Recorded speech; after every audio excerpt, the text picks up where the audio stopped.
old Wilbrooke houses carry sound strangely. You can hear the Henderson boys' bike bell through 3 walls and 2 yards. You can hear Janine's announcements even when the radio is off. And sometimes, if you stand very still at night, you can hear people saying things they never said. Last week I found out my house had learned my voice. It started with something small. I was in the kitchen rinsing a cup when I muttered, "I'm so tired of this." From the living room came my voice, sharp and annoyed. "Then go to bed earlier." I froze, water running over my hands. The cup slipped and clattered into the sink. "Hello?" I called. Silence. I stepped into the living room. The lights were off. The TV was dark. The only sound was the faint ticking of the mantel clock. I told myself it was the radio, or a neighbor, or just my imagination. Wilbrooke encourages those explanations.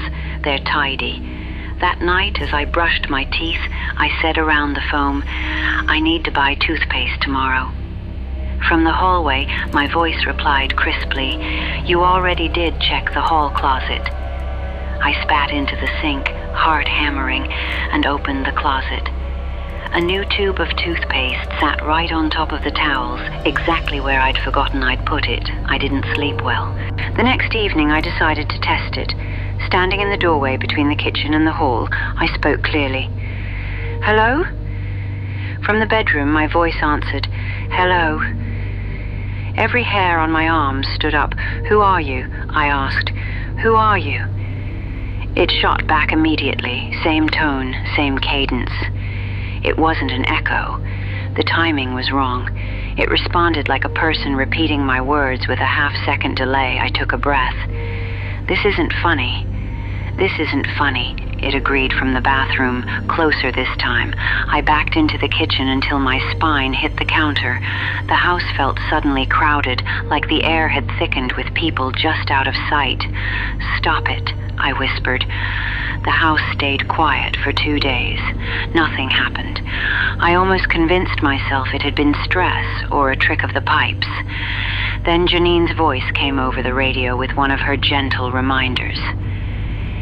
Residents are politely asked not to engage in prolonged conversations with structural feedback, she said sweetly. It can lead to confusion about who's hosting whom. Remember, you live in the home. The home does not live in you. I turned the radio off behind me. My voice murmured, "That won't help." I slammed my hand down on the counter. "What do you want?" From the dining room. "What do you want?" From the hall. "What do you want?" From the vent above the stove, a whisper. "What do you want?" It sounded like a room full of me, all talking over each other in different tones, different moods. "I want you to stop," I shouted. The chorus cut off. In the silence, one single version of my voice spoke from the doorway to the living room, calm, steady. "That's not true." I turned slowly. No one stood there, just the dim outline of the sofa, the flicker of the streetlight through the curtains. "What do you mean?" I asked, my voice shaking. The house answered from the far corner, where the shadows were thickest. "You moved here because you wanted someone to talk to," it said. "You wanted to hear yourself and not feel crazy." I swallowed hard. "You're not someone." "You signed the papers," it replied gently. "You agreed to occupy this unit.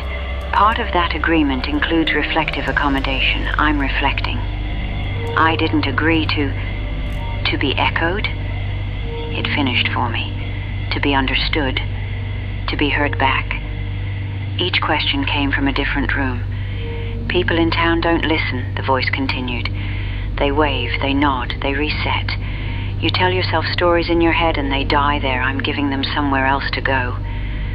My knees felt weak. I sank into a chair. "What are you?" I whispered. The answer came from behind my own teeth.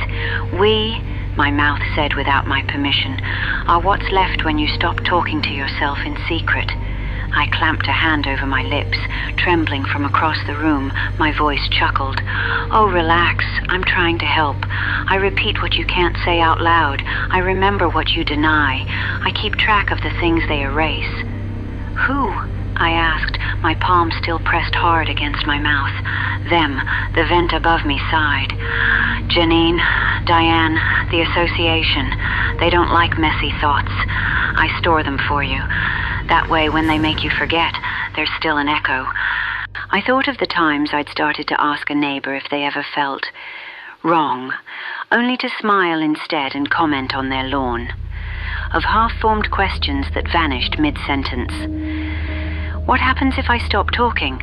I asked. Silence pressed in from every wall. Then, from the dark TV screen, my voice answered, barely audible. "Then I do."